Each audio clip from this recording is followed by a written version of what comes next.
To understand China, three facts must never be forgotten. China is history. China is land. China is people. Chinese history goes back for more than 4,000 years. That's a long time. It was only 168 years ago that Washington crossed the Delaware. Only 452 years have passed since Columbus discovered America.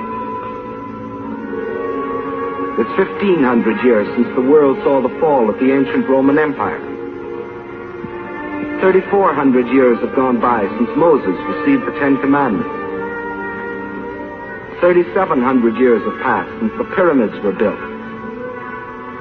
But more than 4,000 years ago, the Chinese Empire was already in existence. And more important, so was the Chinese civilization, a civilization of art and learning and peace.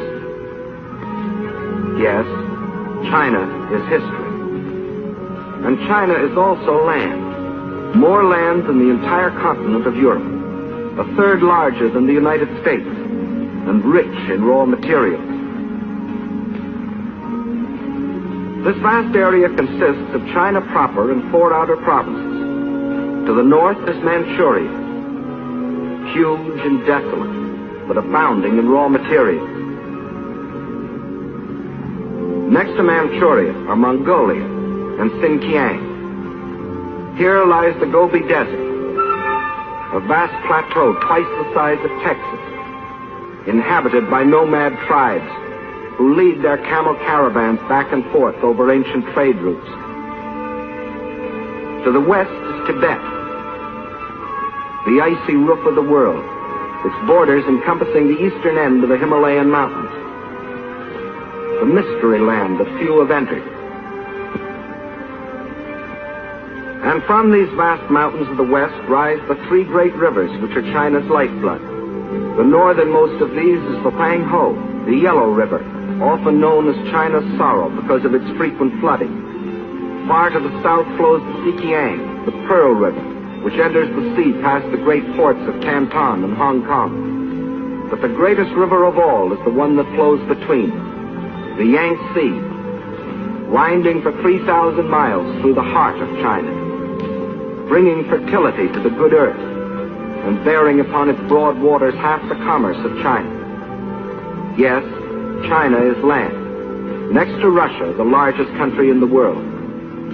But most important, China is people, 450 million of them.